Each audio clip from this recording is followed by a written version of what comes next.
Today I'm going to talk about cryptocurrencies, and the most famous cryptocurrency that many of you probably have heard of is Bitcoin. And my goal for the presentation is to give you really a technical introduction of what cryptocurrencies and the underlying technology, the so-called blockchain, what it is and how it works, and I'll hide some details, but my goal is that you will walk out of this talk really having some sort of understanding of how this thing that everybody talks about actually works.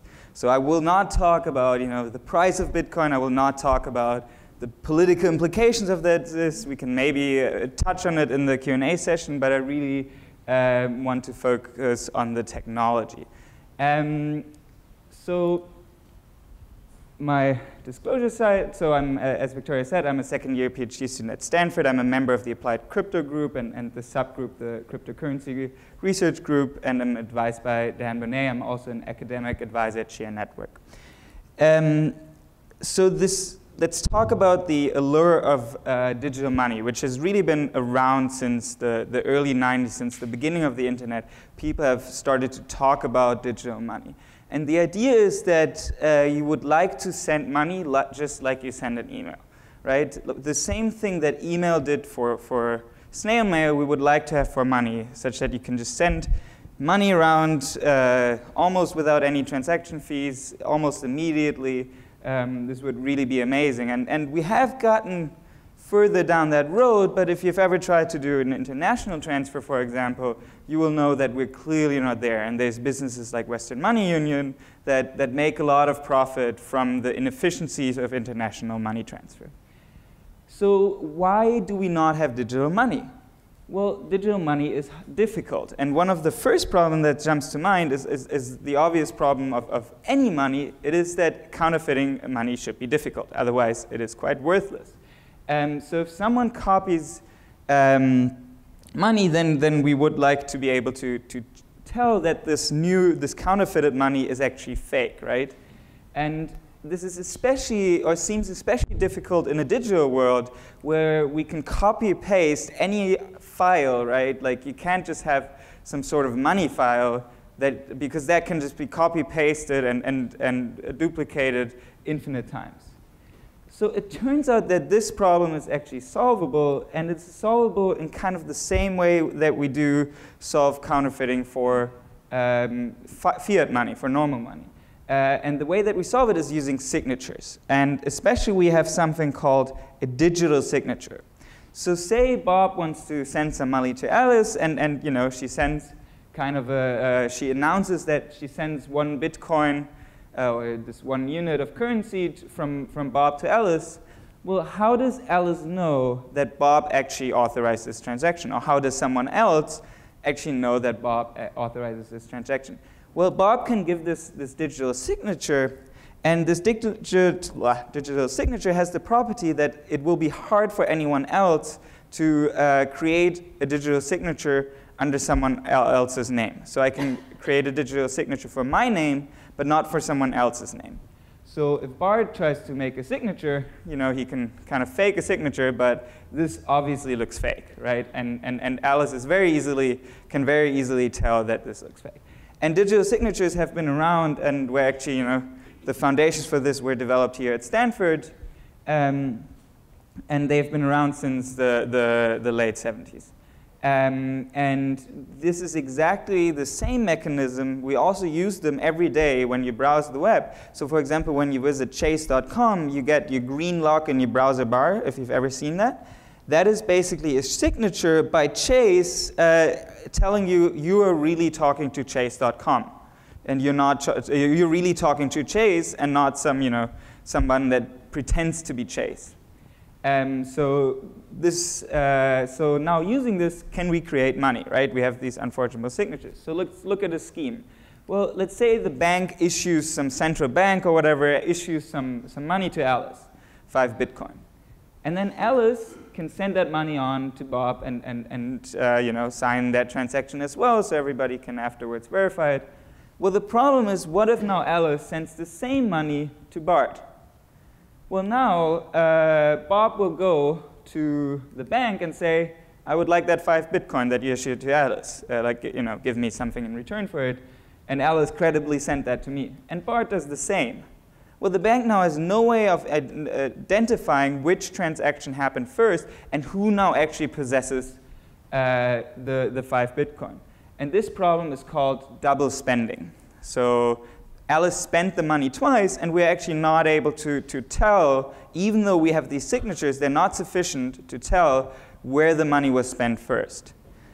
So the bank is confused, and what can we do as a solution for this? So the solution for this is to have a ledger.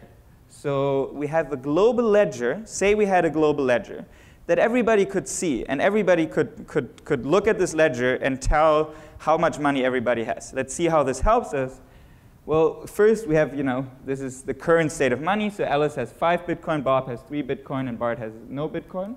And then Alice issues a transaction and sends 2 Bitcoin to Bart. We can check the signature that the transaction is correct.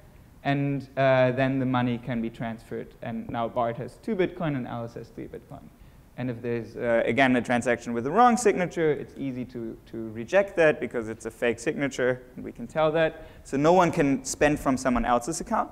But also now say that Alice wants to send 4 Bitcoin to Bob, but she only has 3 Bitcoin, then the transaction will be rejected because everybody can see this global state. But if you remember, 2 slides back, Alice had 5 Bitcoin, and then the transaction would be legal. But now she only has 3 Bitcoin, and now the transaction is illegal.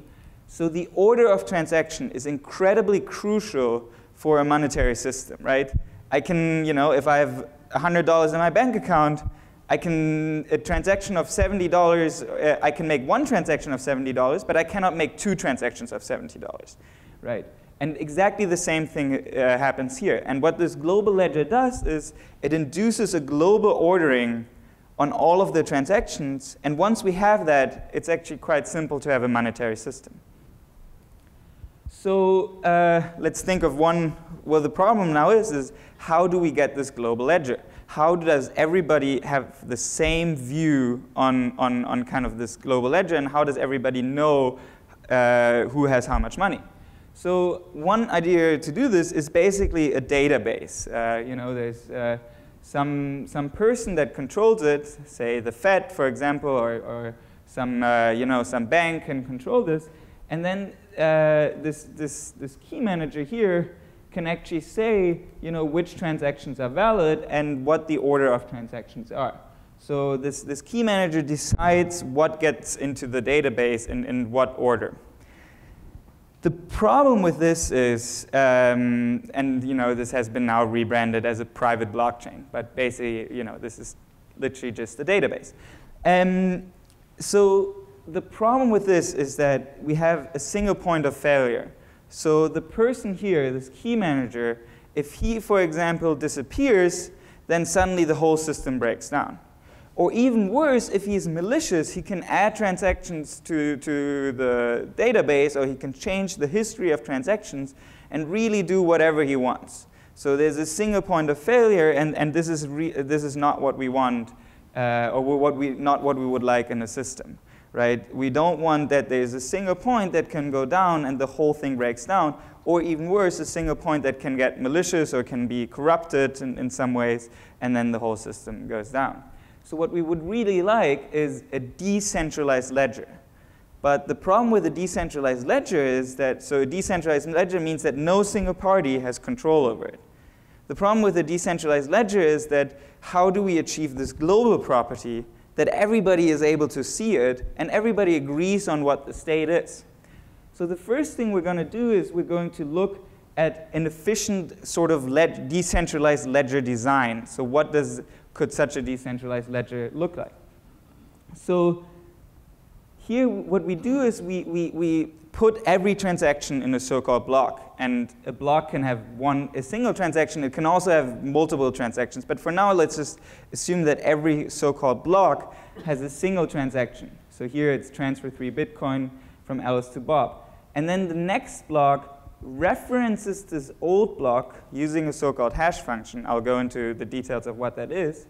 And has the next transaction. And then, there can be, if you want to add a transaction to the ledger, you just create a new block which references the old block and is consistent with kind of all the, all the things that happened in the ledger first. So this block very naturally induces this order on transaction, which we need for a monetary system to work, and which we need to be able to prevent or detect this double spending, right? Because now we know what transaction. It's very clear that this transaction happened before this transaction, or so that this transaction here happened before this transaction happened before the one from Bob to Dave.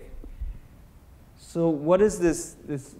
And then at the very end we can take this so-called hash, and what this hash is, it takes a block and maps it to a short string, okay, to a so-called 32-byte string, and it actually turns out that basically this hash function, it has this security property that if I give you a block and you can compute its hash, you will not be able. It is very difficult to find a second block that maps to the same string. So this is what we call a collision-resistant hash function. There's no collision or it's hard to find a collision in the hash function. And the nice thing is now that if everybody agrees on this final hash, this final state, because it links to everything, there's this linking of the blockchain. It links to everything that happened previously. As long as we agree on this final output, these final 32 bytes, we agree on the whole state of the blockchain. So what that means now is we've gotten down the problem of agreeing on this whole gigantic database, this whole ledger of all the transactions that have ever happened. So now we only need to agree on a 32-byte string. And like this thing up here is, I pulled this a couple hours ago. That was the current state of the blockchain, is basically captured in this little string here. All the transactions that ever happened in the Bitcoin blockchain, if we only agree on this string, that means that we agree on all of the transactions that ever happened. Okay? So if there are questions now, this would be a good time for this. But oh yeah, I'm sorry, back there. Why do you use the word once hard and very difficult? Okay. Do you want to substitute impossible? So basically so it is not impossible, right? Like clearly there are two blocks that are mapped to the same value. It turns out though that, so this is basically in cryptography, it's a cryptographic hash function. And there we basically deal with problems that are infeasibly hard. So what this means is to find a collision, I have to spend time, which is basically, you have to spend time. It would take you longer than, it would take you 1 billion times longer than the existence of the universe to do this on all the computers that exist in the whole world. It is really, it is impossible in any physical way. It is, you would have to get so extremely lucky that we call it impossible in some way. You could call it impossible. But just from a theoretical point of view, there is this tiny, tiny, tiny chance. But just to assure you, to maybe give you a little bit more sense of, basically if someone can break any of the underlying cryptographic tools that a blockchain or Bitcoin uses, they could do far worse things than breaking Bitcoin, right? All of the whole normal financial system, the whole internet relies on these same cryptographic foundations. Okay, so we have this, yeah. I'm in a good position. Use this so everybody Oh, can thanks. Okay, so now we have our 32 bytes, right, of key as the next transaction. So I do a transaction here, and I update the 32 bytes. How does the guy in Japan know? So I'll get to that. Oh, okay. All right. So this is just the design of the ledger. So now there are a couple interesting questions, and those questions are basically who gets to add blocks to the blockchain, right? How do we? I've only told you how that we now have to agree on these 32 bytes. I've not told you how to agree on them.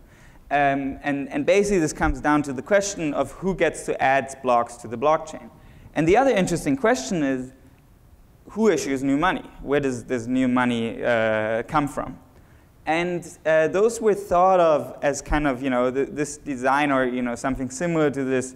We could have come up with, in the late 90s, I guess. But it took until 2008 to basically answer these questions. And the genius insight was not to treat them separately, but to answer them at the same time. So Satoshi Nakamoto, which is a pseudonym, it's not clear who this person is, in 2008 wrote a paper, the Bitcoin paper, and says the answer is that everybody should compete for adding blocks, and as a reward, get new money.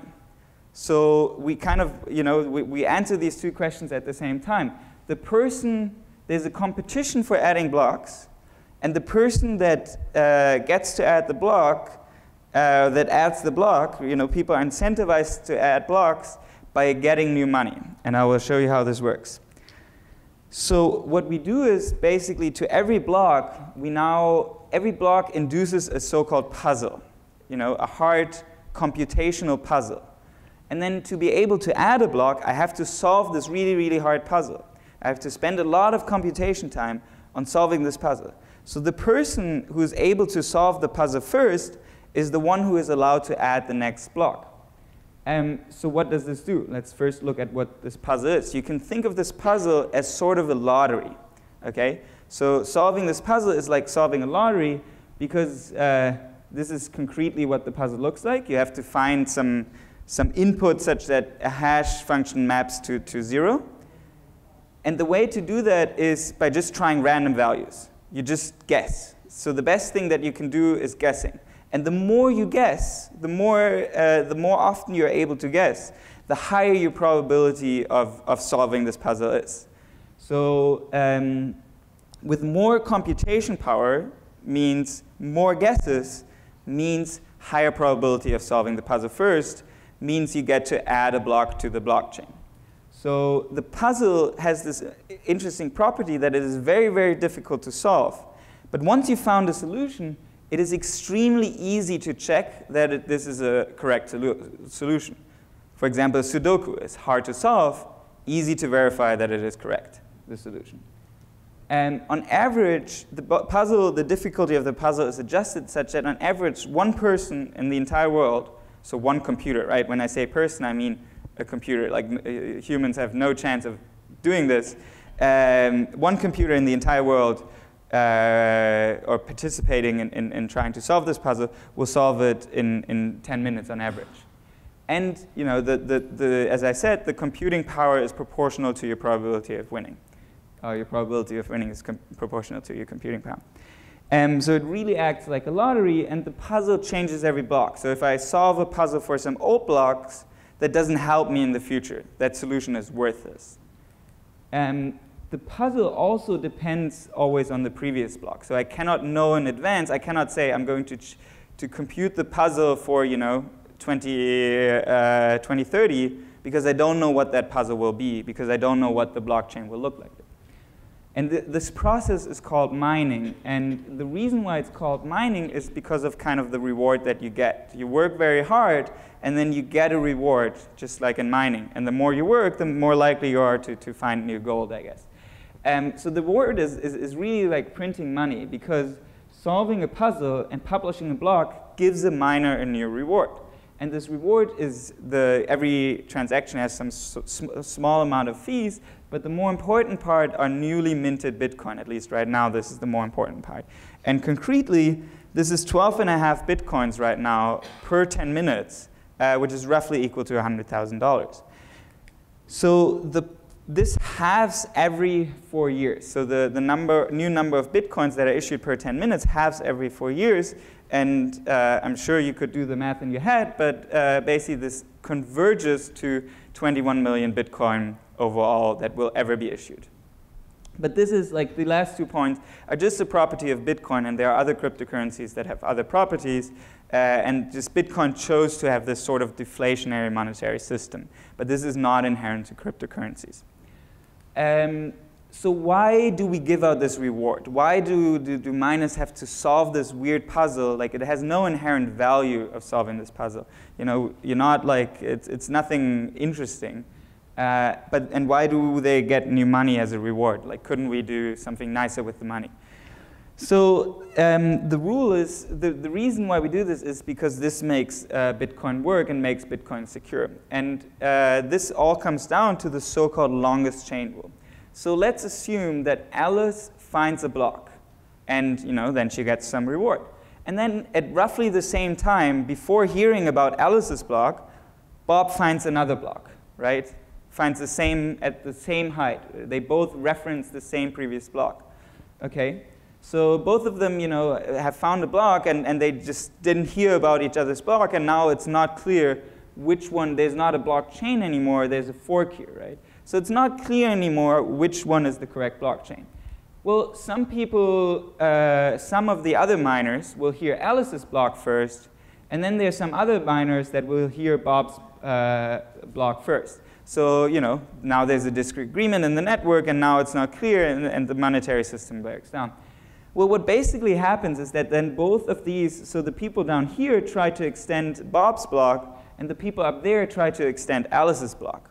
So one of them will get lucky, and I think in this scenario, Alice got lucky, and her people basically find the next block. And now everybody follows the so-called longest chain rule, so everybody agrees that the longest chain is the valid one, and now suddenly Alice's chain, or this chain up here, is longer than the chain down there. So all the miners will will now agree and continue working on this, this chain. So there can be disagreements, basically, on the state of the blockchain. But it turns out that if everybody follows this so-called longest chain rule, then these disagreements will be resolved relatively quickly. And now what happens is that Alice is happy because her money, her block is included into the blockchain, and she gets that new reward, those $100,000. And Bob is very sad because he does not, his money is not included into the blockchain. So why does Bob, Bob still solve this puzzle? Why is he not rewarded? Well, I will show you in a second why this is the case and why it is extremely important that Bob does not get a reward for having his block not be included in the blockchain, even though he just got unlucky.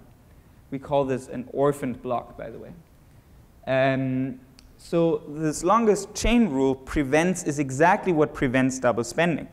So say Alice wants to sell a car for 100 Bitcoin. And Bart says, deal, let's do it. So Bart sends a Bitcoin transaction in the next block. It gets included into the next block for, maybe it's a Lamborghini, to Alice. And Alice is like, she knows that there could be a disagreement, a temporary disagreement. So she's smart and waits a little bit to be sure. And then she hands over the keys to the new car, and Bart drives away with the new car. So, but now Bart is malicious and wants to be mean and wants to get his 100 Bitcoin back. So what he can do is he can try to create a new chain or a new block here that does not include the Lamborghini transactions. So where he still has the 100 Bitcoin. So what happens then? Well, say he finds another block and tries to produce a new chain. Well, the thing is that the majority of the miners follow this longest chain rule. Okay, so the majority of them, do not consider this to be the valid chain because it's shorter than the longer chain down here. So what the majority of the miners will do is they will extend the longest chain. And because they have more computation power, their chain grows faster than Bob's chain. So what Bob is doing is he's wasting money on solving these puzzles. He's literally just burning energy to try to solve these puzzles, but he will not get reward for this because these transactions, no one considers this to be valid Bitcoin. Whereas the miners, they are just chugging along and working on their long chain, and they get rewarded for doing so. So at some point, Bart will give up because he's just wasting money. And Alice is happy because she can thank the miners because her Lamborghini money is safe and the transaction actually happened. So this, this is why we need, basically, this is why we have this longest chain rule, and why we need that Bart does not get rewarded. If Bart got rewarded for these blocks, then he could keep chugging along here as long as he wants to. But basically, as long as his computation power for this chain is less than the rest of the network, he will not succeed. He will not catch up with his chain compared to the other guys. So this comes down to the Satoshi conjecture that Satoshi Nakamoto conjectured in his Bitcoin paper. And this is a conjecture, not a theorem, which means that we can't really prove it. And what he said is that as long as 51% of the computation power in the network is rational, and rational means they act in their best interest. They're not nice guys. They're just interested in making the most money. So what we just saw is that if you're rational, you would probably want to extend the longest chain, because that's where you're certain that you're going to get reward, and the work that you put in will be rewarded with new Bitcoin.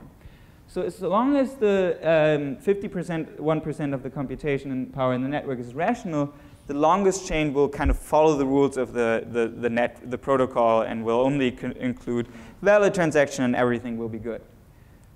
This is very difficult to prove, and is probably not 100% correct, but it holds up in practice. And it might be, for example, that you need 66% of the computation power to be rational, but it's really a sort of open question.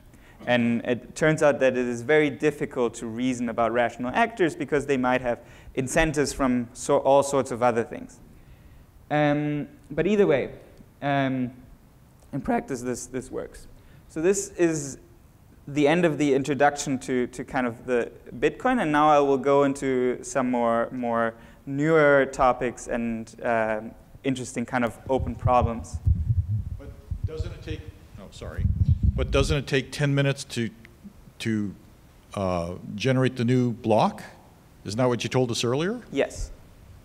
So I can only do one transaction every 10 minutes? So this will be exactly what I will be talking about next, the scalability question. I'm glad to be your straight man. Yeah, thank you very much. Yeah, I placed them here. So exactly. So and it's not just that you need. So I'll be talking about that in a second. Yeah. Yeah. Maybe this is the same question. Do the spending blocks and the newly mined money generation blocks look similar? So a block contains has many things in it. So actually, I might just quickly go back to that. So a block contains both, well, let's not worry about it.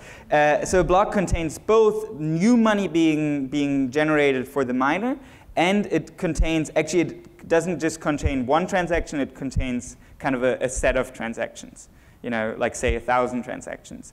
But still, there's only, say 1,000 transactions being added every 10 minutes.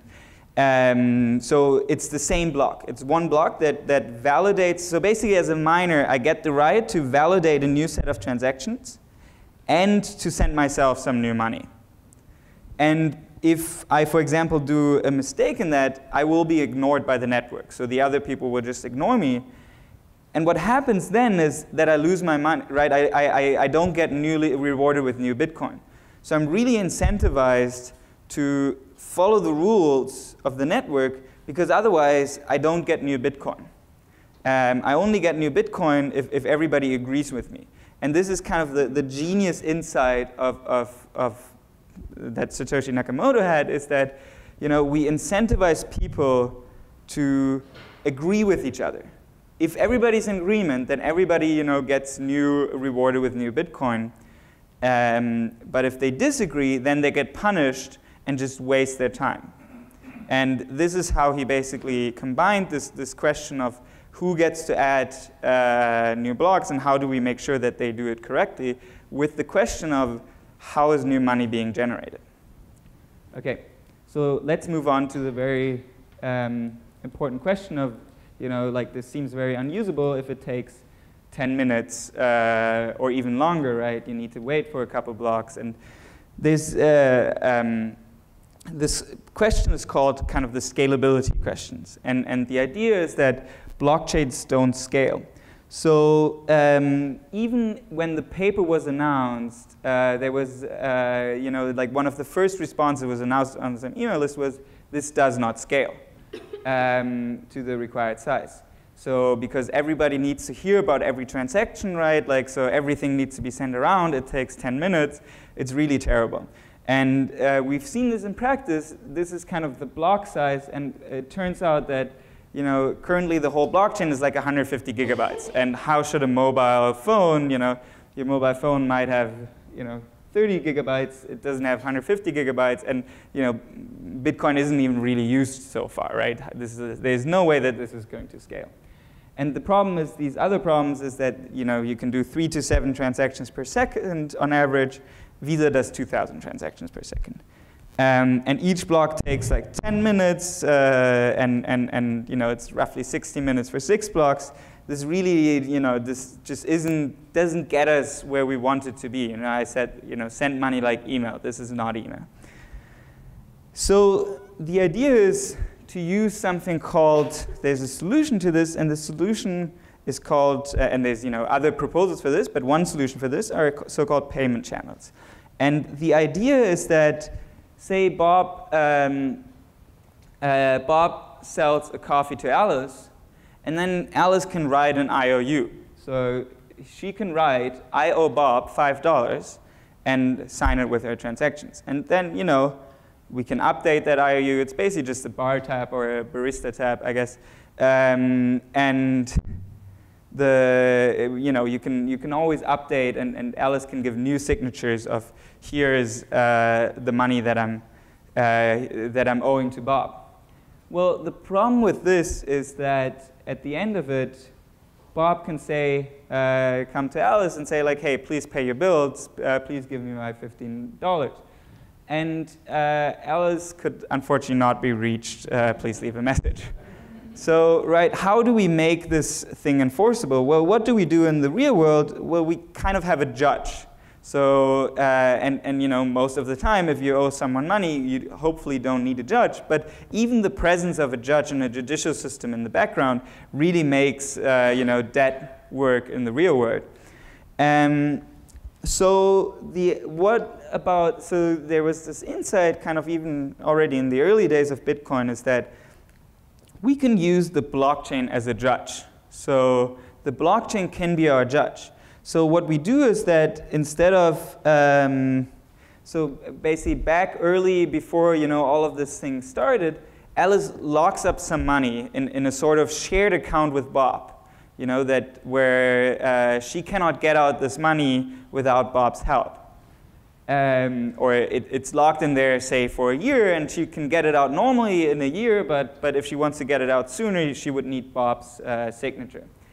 And then what she gives to Bob is not just this I owe Bob, but she actually signs a Bitcoin transaction from her shared account, or from the shared account that she set up, which will send $15 from this account to Bob.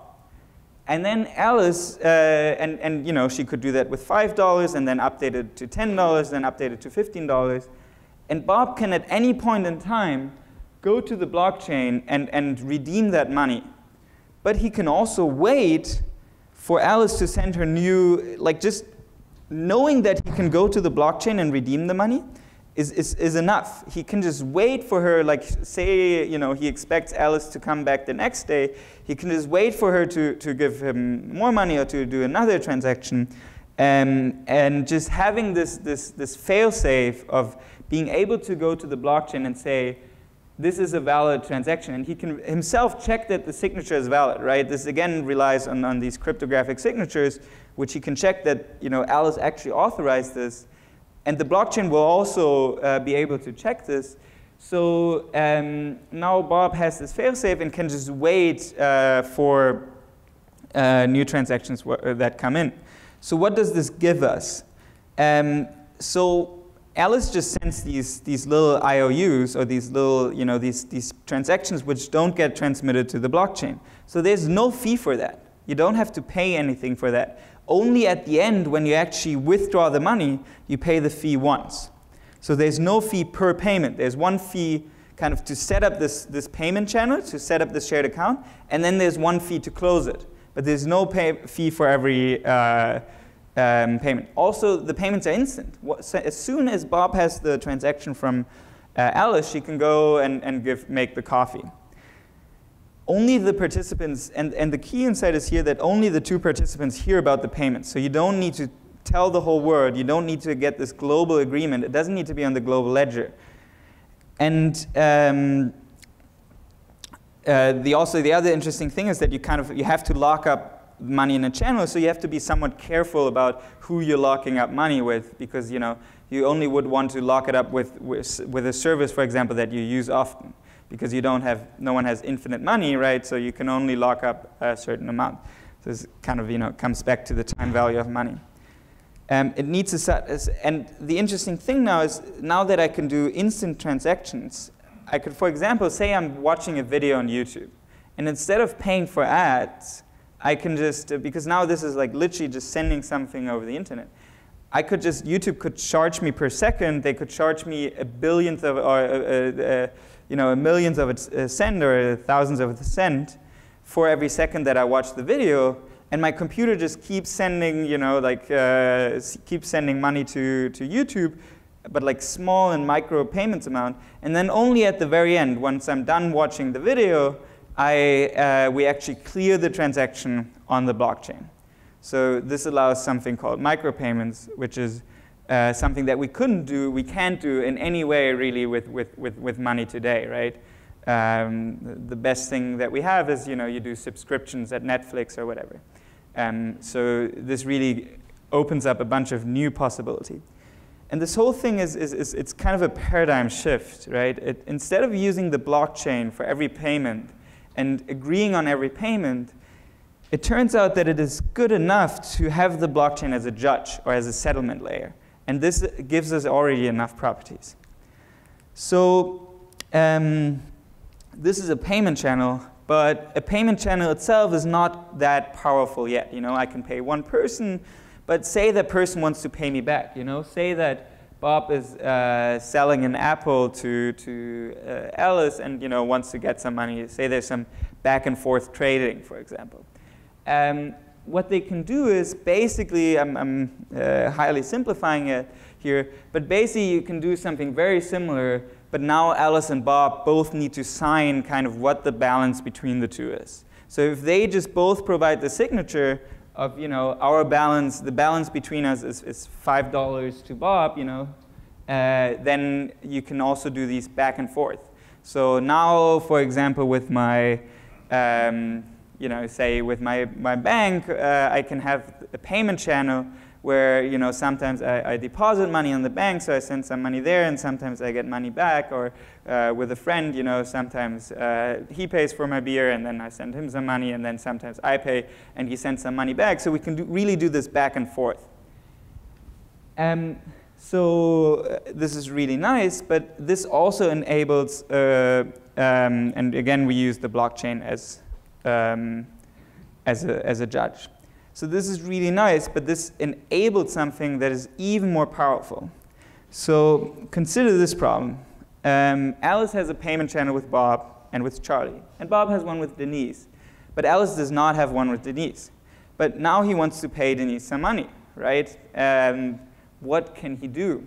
So, well, clearly he could send the money on the blockchain, or he could set up a new payment channel with Denise. Both of those things work. Well, both of those things now require a blockchain transaction and are therefore quite expensive and take, it takes 60 minutes and it's really annoying.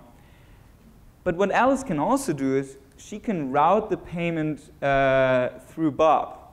So say previously Alice owed Bob $5 and Bob owed Denise, $10. Then if Alice wants to pay Denise $5, then they can update their IOU. So Alice owes Bob now $10, and Bob now owes Denise $15. And now suddenly, the net balance for Bob is the same, right? He just owes a little bit more money to Denise and gets a little bit more money from Alice. But his net balance is the same, so he is fine with that, especially if he gets some fees in the small fees in the process. And Alice and Denise now they just transferred money from themselves. So Alice now has $5 less, and Denise has $5 more. The cool thing is that this is the so-called payment channel network, or also branded Lightning Network. And the reason why it's called a Lightning Network is because, again, I don't need to talk to the blockchain. So this is just like this can happen in microseconds. You know, they just need to find this one hop of communication. They just need to do the kind of the communication and do the signatures, and then the transfer happens. Yeah. You lost me when you said that the blockchain transactions are expensive. I understand why mining is expensive. Is that the same reason? Why? So the reason is, so expensive is relative, but basically the reason is that, so first of all, they're expensive in terms of time. They take, you know, a block only happens every 10 minutes, so it takes a lot of time for a transaction to happen, and because time equals money, they're expensive. But also, there's kind of a competition for people to, every block is limited in size, so only has, you know, there's only 3 to 7 transactions per second. So there's kind of a competition for which transactions get in, and that competition can drive up the prices. This is the very high-level overview.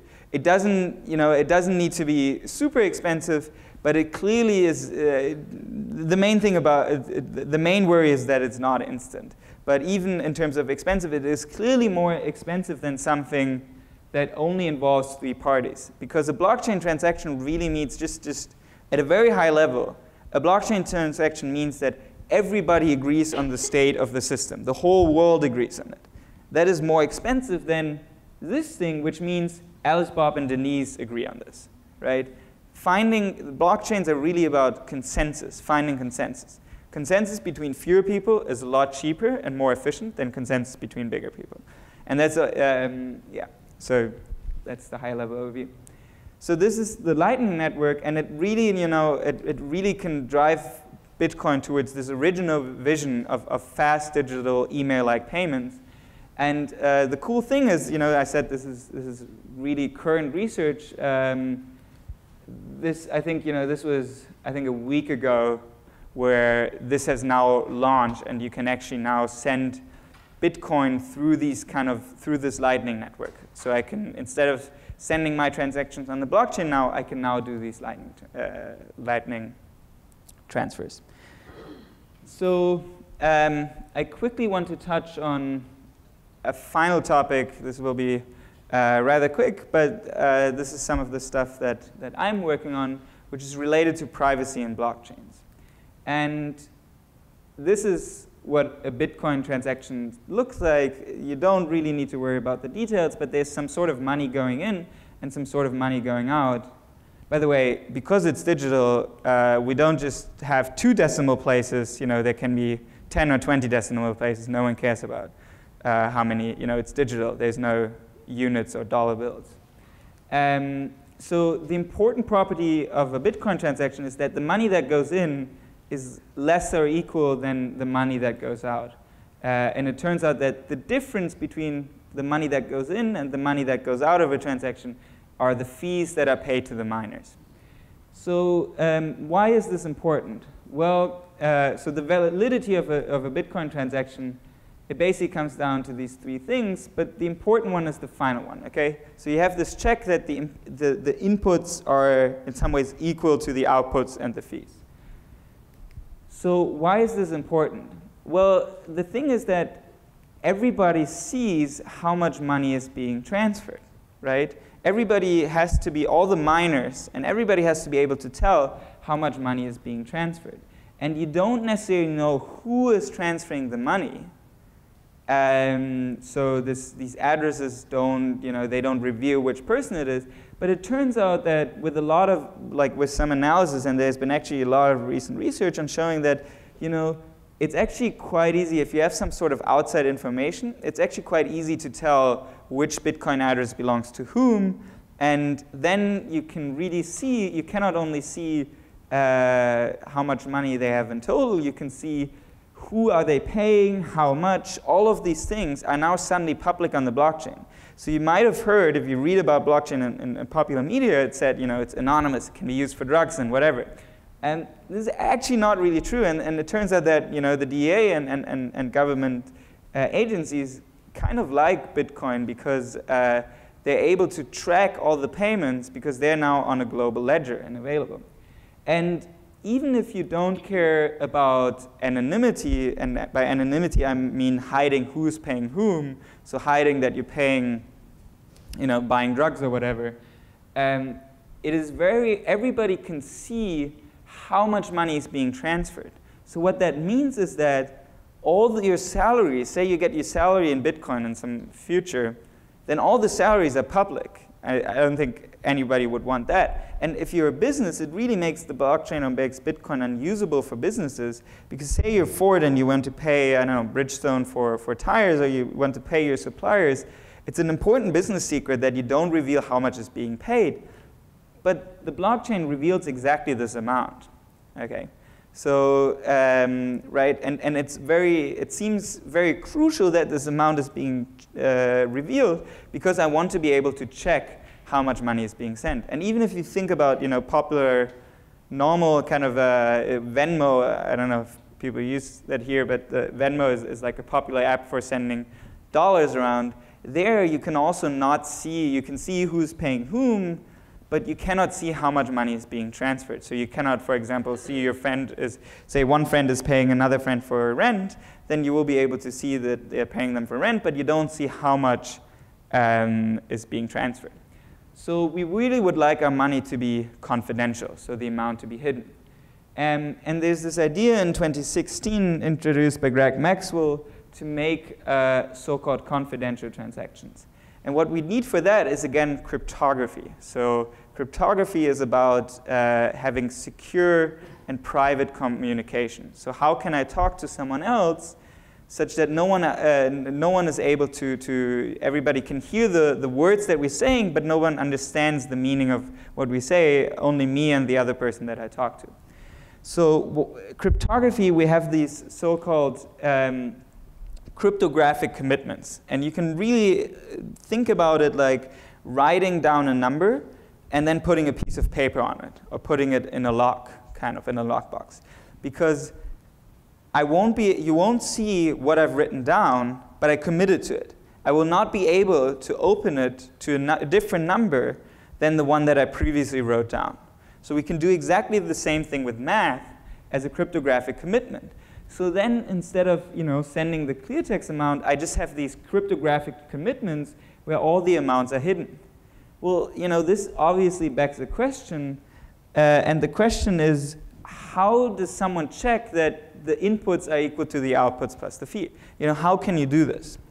Well, fortunately, cryptography again comes to the rescue, and with this beautiful cryptographic tool, which is called a zero-knowledge proof of knowledge.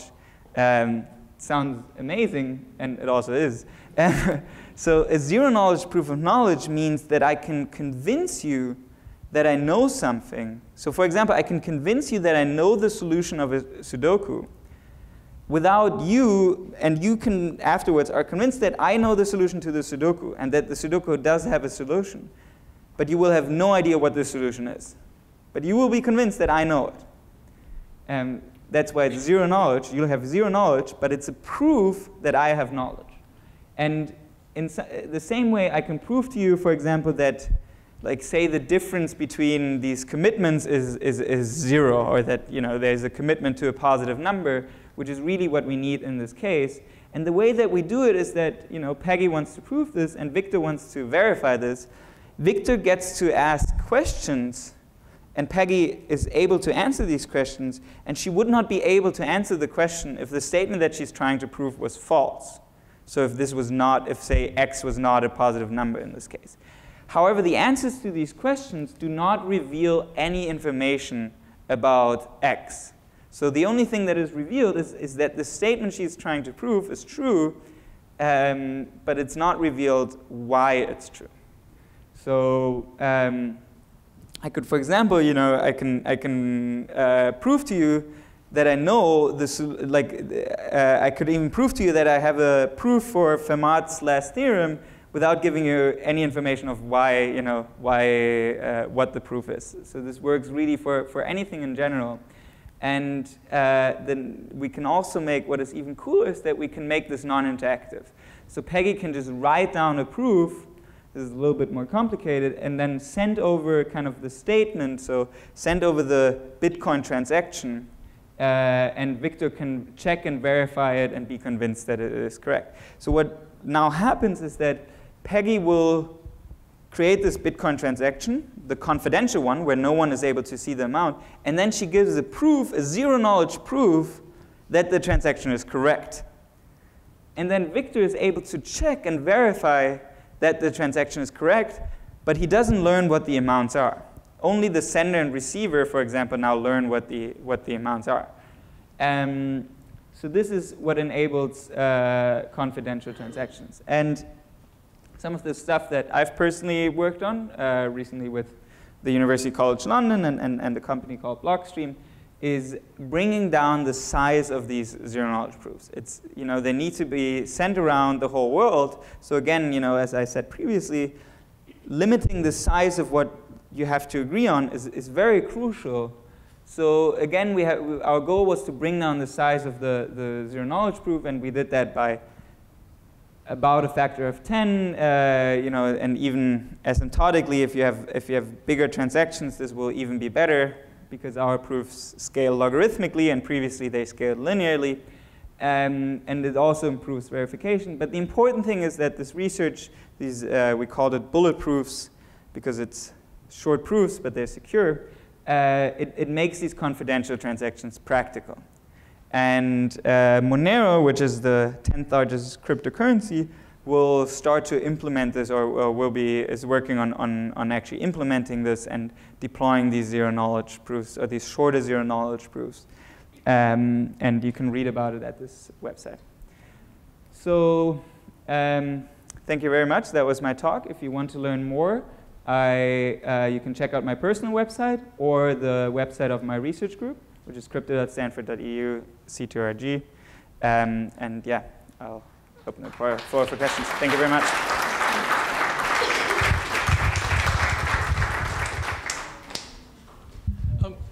Quickly, is there insecurity in the zero-knowledge proof? Some insecurity? And secondly, how can I know that you know how to prove Fermat's last theorem? I mean, that's intrinsic in the...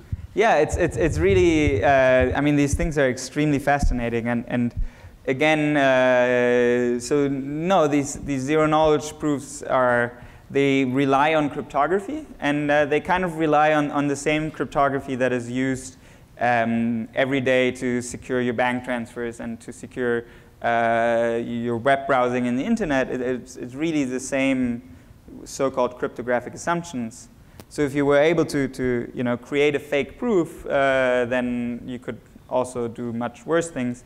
And yeah, it's really, really counterintuitive, but one of the core ideas is that I kind of, say I want to prove to you that I know the solution to a Sudoku. I can kind of shuffle up the Sudoku. So I can, replace all the numbers with a random transformation of all the numbers. So I exchanged 1 to 7. What used to be 1 is now 7. What used to be 3 is now 4. Some random shuffling. And then I reveal parts of the solution. And every time you see a part of the solution, you're more and more convinced that I actually know a real solution to the puzzle. But because I shuffled it up before, and I do this very careful thing where I only reveal parts of the solution, you don't actually learn anything about what the real solution to the Sudoku is.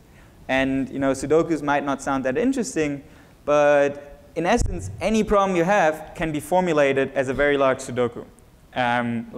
This is one of the core theorems of theoretical computer science, and yeah, you can, like if you can do this for large enough Sudokus, you can really do very interesting stuff because you just formulate your problem as a Sudoku. So yeah, thank you. I read in the lay press about attempts or accomplishing a theft of Bitcoins. Any insights? So yeah, so that's very interesting. So there have been a lot of thefts of Bitcoin, and the reason is that basically all I need to steal your Bitcoin is the so-called private key. So you have this key that you do the signatures with, right? I introduced these signatures in the beginning. And if you're able to get and you do that with a so-called private key, so that again is a 32-byte string, and if I'm able to steal your private key, I can impersonate you, and suddenly I can steal your money. And it turns out that securing this 32-byte string on your computer is actually very, very difficult, and people, we've have struggled with that a lot. And now this introduced a lot of incentives for hackers to hack your personal computer and steal your money if you have Bitcoin. So I think there's a lot of research that is still going in how to make it usable. And part of the challenges is how do we make it easy for everyday users to just secure this very vital piece of information. It's kind of like, it's basically if someone steals your password on your email, then that's also bad, right? Like then they can send fake emails and whatever. But if someone, steals the password that secures all of your money, then that's even worse. And this is why, because there's, such a large price for hackers, this is why we've seen a lot of theft, especially in the early days. And I think there's a lot of, still open questions on how do we make it easy for people to actually use this. Why is the number of Bitcoins diminishing every 4 years? By 2? Yeah, so that's a good question. So that was, I guess, a design choice. It doesn't have to. So other cryptocurrencies do not have this property. But I think Satoshi Nakamoto was probably like a so-called it's more in the libertarian circle where people do not like the Fed, for example. And I think he wanted to model gold, where gold it kind of has there's also this terminology with mining. Where gold also you can work harder and harder, but basically there's a fixed amount of gold that exists in the world, and at some point all of it will be mined. And I think just modeling that was the goal, but this is really not crucial to blockchains. It's just a property of Bitcoin, which is one particular cryptocurrency, and now there's many different ones out there. So the cost to mine is dependent upon the energy. Yes. To use it. But wasn't it also dependent upon the efficiency of the computer?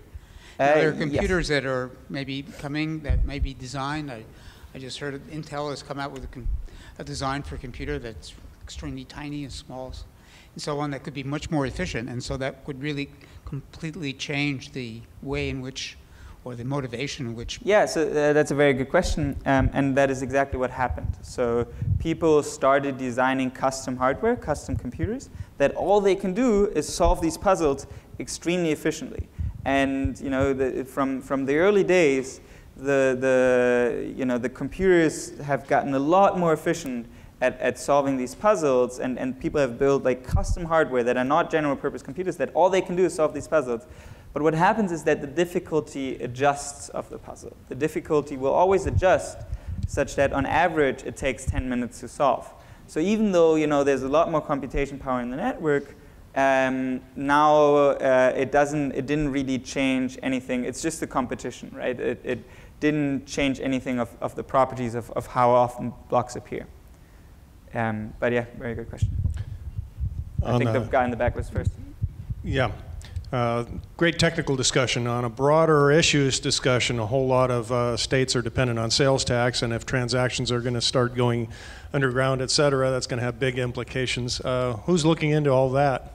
I mean, I'm sure the governments are, right? I was just wondering if that's a topic of discussion that comes up with the blockchain. It's a very interesting topic, and I think that in the same way, that cryptography is able to solve a lot of issues there. Here, with how to get digital money, it can actually solve issues there as well, right? So I can give you, for example, a zero-knowledge proof of knowledge that this is the total amount of taxes that I have to pay, without revealing to you, like which transactions were, whether this is like income tax or sales tax. If we can like codify this tax code, which will be difficult enough.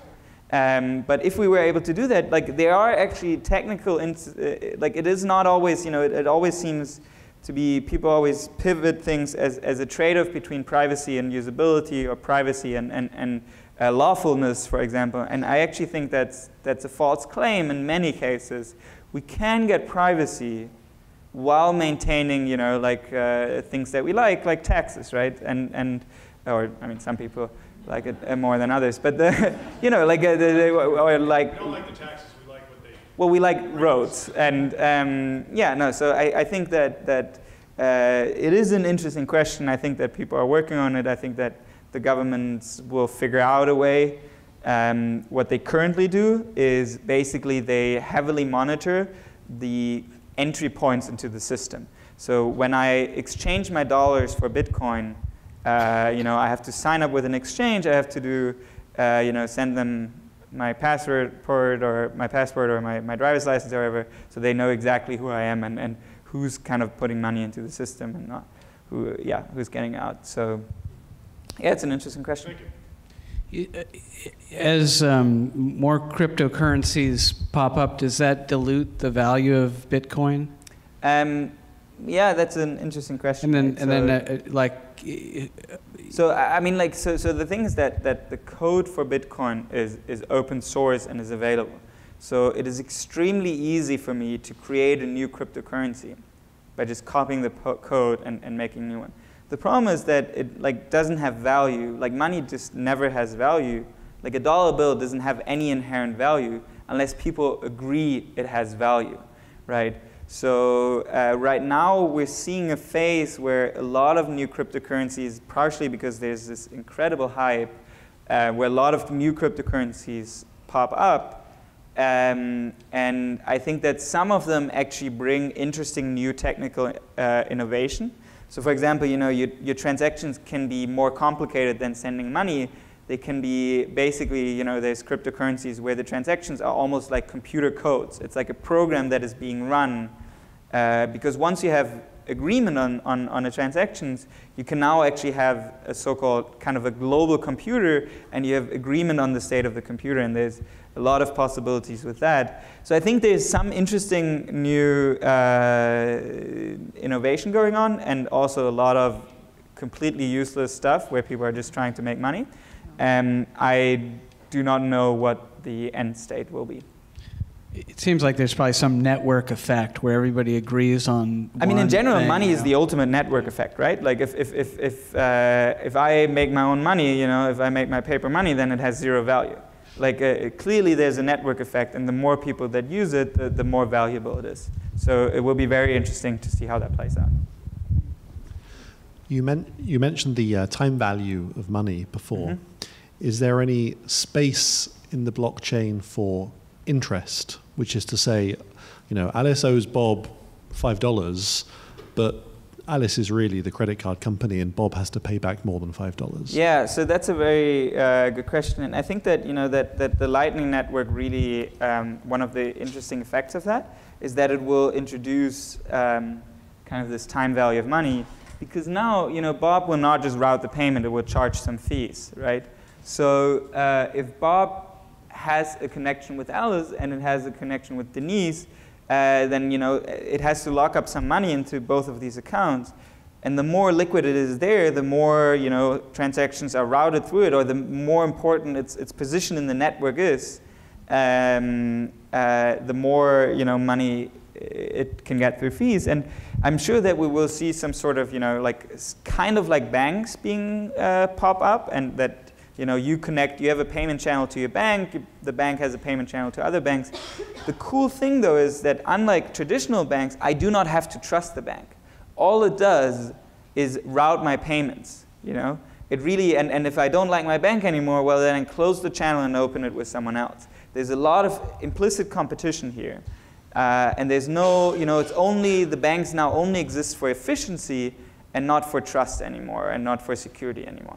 And I think this will be an exciting, this will be an exciting development, and clearly, this kind of introduces interest and time value of money.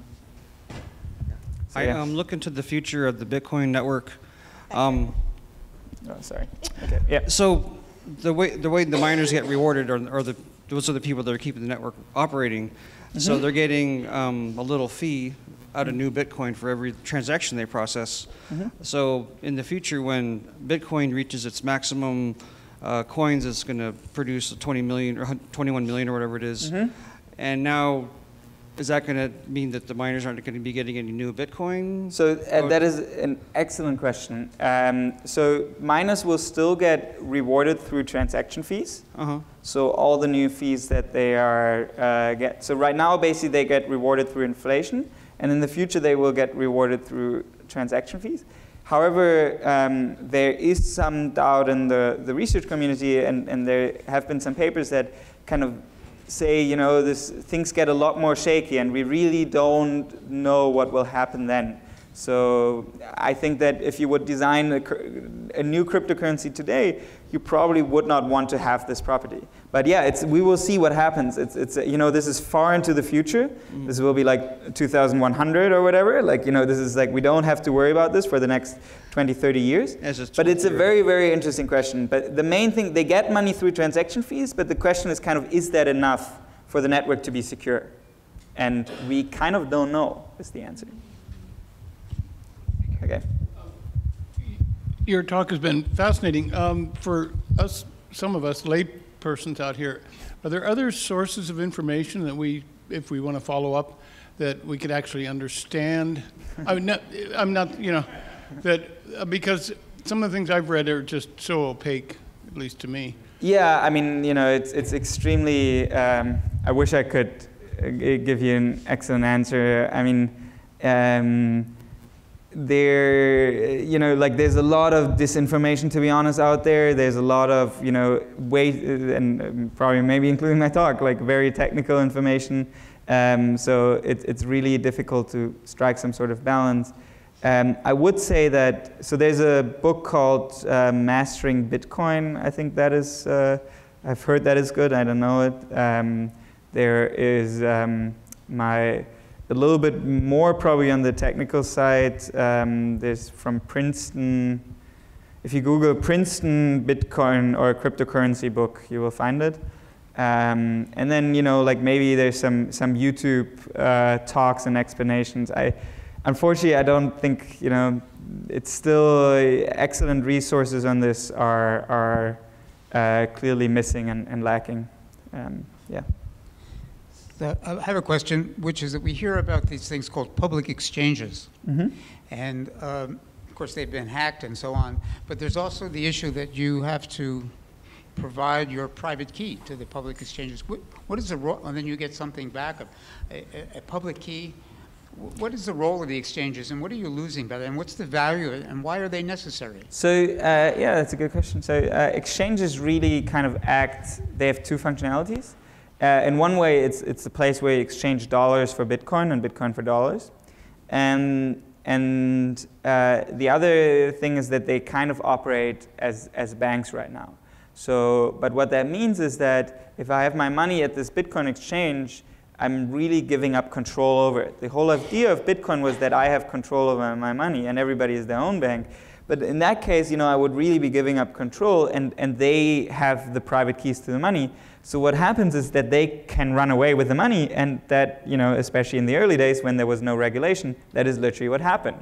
There's been, there was a theft of, I think, $500 million or something, just in exchanges going. I think in 2013 someone did a study. This is like 2013, so it's gotten a lot better. But someone did a study on that 50% of the Bitcoin exchanges that had come into existence at this point had gone bankrupt or were gone or had run away with the money. So this is like an incredibly bad track record. we actually did a research paper on enabling exchanges to prove that they're solvent, again, using a so-called this zero knowledge proof. And they can prove that they're solvent without revealing how much money they have in total or which Bitcoin they control, which again sounds, I think, it sounds a little bit like fiction, but it actually works. And you know, like now a Bitcoin exchange can prove that they have enough money to pay out all their customers without saying how much money they have or how much each customer has or which Bitcoin addresses they control. And this is, I found this interesting because this is something, in some ways, we would like this for normal banks, or we have like, you know, we have expensive audits and very strong regulation to prevent banks from hopefully going bankrupt. Although I think today is the 10-year anniversary of Bear Stearns going bankrupt or something. But either way, so we prevent banks. We try to prevent banks from going bankrupt, and at least in Bitcoin exchanges, they can actually prove that they're solvent to their customers, without like, so it's a publicly verifiable audit. Speaking of the current banking system, it's based on fractional reserve. That is correct as well. How does the Bitcoin world work?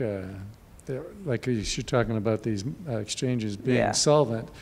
There's no bank on the planet that's solvent. Yeah. Right? Because if everybody went in, because they only need to reserve, you know, for every dollar you deposit in the bank, they get to lend out 900,000. Exactly. So I think that so right now, the Bitcoin really, there's no credit really in Bitcoin. No one, or at least like, you know, it would be, Bitcoin exchanges are supposed to run a full reserve.